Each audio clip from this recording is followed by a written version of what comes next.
The morning Karen Whitmore decided my 100-year-old ranch gate was an eyesore that damaged property values. She had no idea she was about to turn a quiet cattle rancher into her worst nightmare.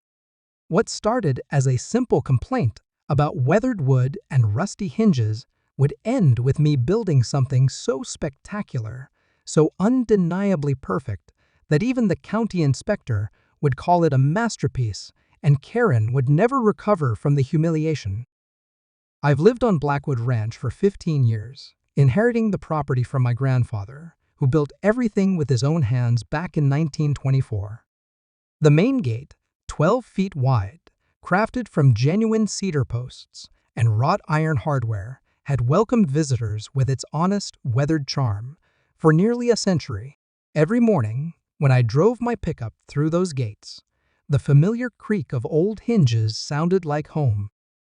That peaceful routine shattered on a Tuesday morning in September when I found Karen Whitmore standing at my gate with a clipboard, her perfectly manicured fingers drumming against the metal as she examined every inch of aged wood like a crime scene investigator. Karen was the self-appointed president of the Meadowbrook Estates, HOA, a pretentious neighborhood that had sprouted up 2 miles down the road 5 years ago, complete with matching mailboxes and mandatory lawn watering schedules. "Excuse me," she called out as I climbed down from my truck, her voice carrying that particular tone of authority that immediately puts your teeth on edge. "I'm Karen Whitmore, HOA president for Meadowbrook Estates. We need to discuss your gate situation." I walked over slowly, taking in her pristine white pantsuit that probably cost more than most people's monthly mortgage, her blonde hair shellacked into place despite the morning breeze, and those sharp blue eyes that seemed to catalog every flaw in their path. Behind her, a silver BMW gleamed in the morning sun, its pristine finish making my dusty work truck look like it had crawled out of a mud pit. "Morning, Mrs. Whitmore. Don't recall inviting the HOA onto my property, but what can I do for you?" She straightened her shoulders and held up the clipboard like a weapon.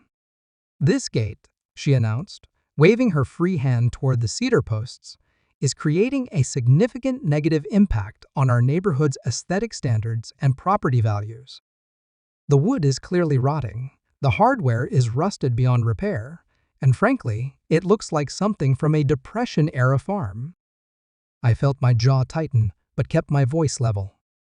"Ma'am, this gate was built by my grandfather in 1924. It's solid cedar and wrought iron, maintained every year, and it's on my property, not yours." "That's where you're wrong," she said, pulling out a folded document with a flourish that suggested she'd practiced this moment. "According to county records and our HOA covenant, any structure visible from Meadowbrook Drive falls under our architectural review standards. Your gate is the first thing potential homebuyers see when they drive past, and I've had 3 complaints this month alone about how it affects our property values." The autumn wind picked up, rustling through the oak trees that lined my driveway and carrying the scent of hay from the back pastures. Karen's papers fluttered in her grip, but she held them tight, her knuckles turning white with determination. I could see she'd highlighted several sections in bright yellow, prepared for battle. "Let me get this straight," I said, crossing my arms and feeling the familiar weight of my work gloves in my back pocket. "You're telling me what I can and can't have on my own ranch because your neighbors don't like how it looks?" "Precisely. According to Section 4.7 of our architectural guidelines, all visible structures must maintain a cohesive aesthetic that preserves property values and community standards. Your gate violates at least 6 subsections." She flipped through the pages with practiced efficiency. "Weathered materials, non-standard coloring, inappropriate style for the neighborhood character, and—" "Lady," I interrupted, my patience finally snapping, "my family has owned this land since before your neighborhood was even a twinkle in some developer's eye. You can take your subsections and—" "Mr. Harrison," she cut in, her voice dropping to a dangerously sweet tone, "I'm trying to be reasonable here. Replace the gate with something appropriate, perhaps a nice vinyl entrance with decorative columns, and we can put this whole unpleasant business behind us. I am even willing to recommend a contractor." I stared at her for a long moment, taking in the absolute audacity of this woman, who thought she could waltz onto my property and dictate how I should live. The morning sun was climbing higher, casting long shadows across the gravel drive, and somewhere in the distance, I could hear my cattle lowing in the north pasture. This was my land, my heritage, my life, and she wanted me to tear down a piece of family history for her property values. "Mrs. Whitmore," I said finally, my voice steady but cold, "I appreciate your visit, but I won't be changing my gate to suit your HOA's preferences. Have a good day." Her perfectly composed expression cracked for just a moment, revealing something sharp and vindictive underneath. "Mr. Harrison, I don't think you understand the gravity of this situation. The HOA has legal authority to enforce these standards, and I will use every tool at my disposal to ensure compliance." She turned on her designer heels and stalked back to her BMW, leaving me standing there with the distinct feeling that I'd just made a very dangerous enemy. As she drove away, gravel crunching under her tires, I couldn't shake the sense that this was just the beginning. But I had no idea she'd already filed a formal complaint with the county planning office that very morning. The certified letter arrived exactly 1 week later, bearing the official seal of Wilson County Planning and Development. I tore it open while standing beside my mailbox, the afternoon sun warming my shoulders as I read through the formal language that basically translated to "Fix your gate or face fines and legal action. Violation of County Code 15.4. 2 regarding structures affecting neighborhood property values. Failure to comply with architectural review standards. 30 days to remedy or face penalties, up to $500 per day." I read it twice, feeling my blood pressure rise with each bureaucratic phrase. Karen hadn't just threatened me, she'd gone straight to the county and somehow convinced them that my family's century-old gate was a public nuisance. The letter was signed by Harold Brenner, the county planning director, but I could practically smell Karen's perfume on the paper. That evening, I drove over to my neighbor Earl Patterson's place to show him the letter. Earl had been ranching in these parts for 40 years and served as an unofficial advisor for anyone dealing with county bureaucracy. I found him in his barn, tending to a sick calf, his weathered hands gentle as he administered medicine. "Well, I'll be damned," Earl muttered, adjusting his reading glasses as he scanned the document. "That woman's got some serious pull if she managed to get Harold Brenner to sign off on this nonsense. Your grandfather's gate is a historical landmark around these parts. What are my options, Earl? I can't just roll over, let her bulldoze a century of family history." He handed the letter back and scratched his gray beard thoughtfully. "You could fight it in court, but that'll cost you a fortune and take years. County's got deep pockets and all the time in the world." He paused, studying my face. "Of course, there might be another way. Sometimes, when bureaucrats push, the best response is to give them exactly what they ask for, just not the way they expected." "What do you mean?" Earl's eyes twinkled with mischief. "That letter says you have to replace the gate with something that meets architectural standards, right? Doesn't say it has to be small, or modest, or blend in with that cookie-cutter neighborhood." I started to see where he was going with this. "You're suggesting I build something bigger?" "I'm suggesting you build something magnificent. Something that technically complies with every single regulation they can throw at you, but makes such a statement that Karen Whitmore will regret the day she ever heard of Blackwood Ranch." That night, I sat at my kitchen table with a pot of coffee and my grandfather's old drafting tools, sketching ideas by the light of the hanging lamp. The original gate had been simple, honest, functional, perfect for a working ranch. But if Karen wanted architectural standards, If she wanted something that wouldn't damage her precious property values, then I'd give her something that would make every other entrance in the county look like an afterthought.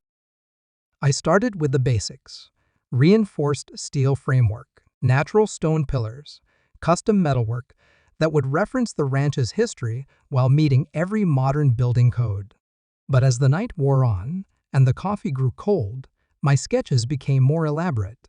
Integrated lighting, automatic opening systems, security cameras, decorative elements that would catch the morning sun and throw it back like a challenge.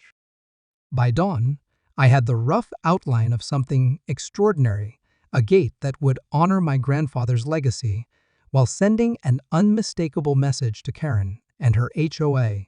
You wanted a fight, and now you've got one. The next morning, I called Mike Rodriguez, the best custom metal worker in the county, and scheduled a meeting. Mike had done restoration work on several historical buildings downtown and had a reputation for creating pieces that were both beautiful and bulletproof. When I showed him my sketches over coffee at Della's diner, his eyes lit up with professional excitement. "This is ambitious," he said, tracing the lines with his finger. "The stonework alone will take weeks, and the metalwork. Jesus, this is like building a piece of industrial art. You're talking about a significant investment here." "How significant?" $25,000 minimum. Maybe 30 if you want all the bells and whistles. He looked up from the drawings. "Of course, if you're doing this to make a point, there's no sense doing it halfway." I thought about my grandfather, who'd built the original gate with hand tools and pure determination during the Great Depression. He'd never backed down from a challenge, and he'd taught me that sometimes the best response to a bully is to show them exactly what you're capable of. "Draw up a proposal," I told Mike, "and don't worry about the bells and whistles. I want them all." 3 days later, I received another certified letter, this one informing me that my non-compliance period had been extended to 60 days due to the complexity of architectural modifications. Attached was a handwritten note from Karen. "I hope you're considering my contractor recommendations. Time is running out." I folded the letter carefully and added it to the growing file on my kitchen counter. Karen thought she was being generous, giving me more time to surrender. She had no idea she'd just given me enough time to build something that would haunt her for the rest of her perfectly organized life. But what she did next made me realize this was never really about the gate at all. The harassment started small, the kind of petty annoyances that are hard to prove but impossible to ignore. My morning paper disappeared 3 times in 1 week. My mailbox, which had stood unmolested for 15 years, suddenly developed a loose post that required constant adjustment. Strange cars began driving slowly past my gate at odd hours, their occupants taking pictures with expensive cameras. But it was the visit from the health inspector that made Karen's escalation strategy crystal clear. Dr. Patricia Valdez from the county health department arrived on a Thursday morning in November, her white county vehicle kicking up dust as she parked near my front porch. I was replacing a section of fence near the barn when I saw her approaching, clipboard in hand, and that official expression that meant trouble. "Mr. Harrison? I'm Dr. Valdez from County Health. I've received reports about potential water contamination from your cattle operation that might be affecting neighboring properties. I need to conduct an inspection." I set down my fence tools and walked over, already knowing exactly where this complaint had originated. "Morning, Dr. Valdez." "Reports from who?" She consulted her clipboard with professional neutrality. "Anonymous complaint filed through our citizen reporting system. Claims that runoff from your pastures is creating unsanitary conditions that could affect groundwater quality." I gestured toward the rolling hills where my 50 head of Black Angus grazed peacefully in the morning sunshine. "My cattle have been on this land for 15 years without a single environmental violation. My grandfather ran cattle here for 60 years before that. The pastures are rotated seasonally, and we maintain proper buffer zones from all water sources." I'm sure you do, Mr. Harrison. But I still need to conduct a thorough inspection to document compliance. It should only take a few hours. Dr. Valdez spent the morning examining every aspect of my operation with meticulous care. She tested soil samples, measured distances from the creek to the nearest pasture, photographed water sources, and interviewed me about my cattle management practices. By noon, it was clear that my ranch not only met all health standards, but exceeded them in several categories. "Your operation is exemplary," she told me as she packed up her testing equipment. "Whoever filed that complaint either doesn't understand cattle ranching or has some other motivation. Your water quality is excellent, your waste management systems are textbook perfect, and your cattle appear healthy and well managed." After she left, I sat on my front porch with a beer and tried to process the morning's events. Karen wasn't just trying to force me to change my gait anymore. She was systematically attempting to make my life miserable through bureaucratic harassment. The health inspection was just the beginning, and I had a sinking feeling that she had a whole arsenal of complaints ready to file. That evening, I called my lawyer Janet Morrison, who'd handled my grandfather's estate and various ranch business over the years. Janet had grown up on a farm herself and had no patience for city folks who tried to push around rural landowners. "So let me get this straight," Janet said after I'd explained the situation. "This HOA president has filed complaints with county planning, county health, and is now conducting surveillance of your property? That about covers it, and I've got a feeling she's just getting started." Well, the good news is that harassment campaigns like this often backfire if we document everything properly. Keep records of every interaction, every complaint, every visit from county officials. If she keeps this up, we'll have grounds for a harassment lawsuit that'll make her HOA budget look like pocket change. And the bad news? Janet was quiet for a moment. The bad news is that people like Karen don't stop until they get what they want, or until someone makes them stop. She's clearly got resources and connections at the county level. This could get ugly before it gets better. That night, I made two decisions. First, I was going to accelerate construction of the new gate Mike Rodriguez had already started fabricating the metalwork, and I wanted it installed before Karen could find new ways to interfere. Second, I was going to start my own investigation into exactly who Karen Whitmore was and how she'd managed to gain so much influence over county officials. What I discovered over the next week made the picture much clearer and much more troubling. Karen wasn't just some pushy HOA president. She was married to District Attorney Robert Whitmore, who happened to be running for county judge in the next election. Her brother-in-law, David Whitmore, was a partner in the law firm that represented the county in zoning disputes. And her next-door neighbor in Meadowbrook Estates was Harold Brenner, the county planning director, who'd signed my violation notice.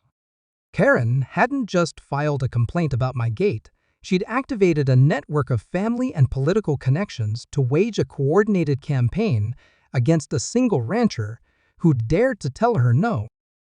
The health inspection, the extended surveillance, the mysterious phone calls to county offices, it was all part of a systematic effort to force me into compliance through bureaucratic pressure. But Karen had made one crucial mistake in her research. She'd assumed I was just another country landowner who'd fold under official pressure. She had no idea that my grandfather hadn't just built a gate and a ranch, he'd also left me with mineral rights, water rights, and a conservation easement that made my property legally untouchable for development. More importantly, she didn't know that the conservation easement specifically protected historical structures and traditional ranch features from any form of forced modification.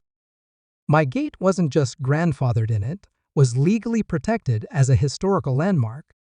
Karen's entire campaign was built on a foundation that didn't exist, and she just spent weeks documenting her own harassment of a protected property owner. The irony was delicious, but I kept it to myself. Let Karen think she was winning while I finished building something that would make her victory taste like ashes. Jake, it's Earl Patterson. I just drove by your place, and I've got to say, that's the most impressive ranch entrance I've ever seen. You've got half the county driving by just to get a look at it. It turned out better than I expected, I admitted. Mike Rodriguez outdid himself. I'll bet Karen Whitmore is just thrilled with the results. I chuckled. She got exactly what she asked for. Architecturally appropriate, historically respectful, and guaranteed to enhance property values throughout the area. Speaking of Karen, did you hear the news? What news? David Whitmore's been suspended from practicing law, pending a state bar investigation. Turns out filing fraudulent legal documents on behalf of family members is frowned upon by the Ethical Standards Committee. The satisfaction was immediate and warming. What about the county planning office? Harold Brenner's been reassigned to a different department while they investigate the complaint handling procedures. And get this, Robert Whitmore withdrew from the county judge race yesterday, citing family obligations that require his full attention. I set down my coffee cup and leaned back in my chair, watching a red-tailed hawk circle lazily over the pastures. Karen's campaign against my gate had cost her brother-in-law his law license, her neighbor his position, and her husband his political career. The network of connections she'd relied on to pressure me had collapsed under the weight of their own corruption. Earl, there's something else. Janet Morrison says the state attorney general's office is interested in the civil rights violation angle. Apparently, using official government channels to harass private property owners is exactly the kind of federal case they like to prosecute. Jesus, Jake. Karen really stepped in it, didn't she? She sure did. And the beautiful thing is, it's all documented. Every complaint, every inspection, every legal filing, it's all evidence that she orchestrated a systematic campaign of harassment using government resources. 3 weeks later, I received a formal letter from the Meadowbrook Estates, HOA, board announcing Karen's resignation as president to pursue other interests. The letter was signed by the new president, who also extended an apology for any misunderstandings regarding architectural standards and property boundaries. But the real payoff came in December, when the county settled the civil rights lawsuit for $150,000, rather than face a federal trial that would have exposed the full extent of the corruption in the planning office. Janet took her fees. I paid off the gate construction costs, and I still had enough left over to build a matching entrance at the back of the property.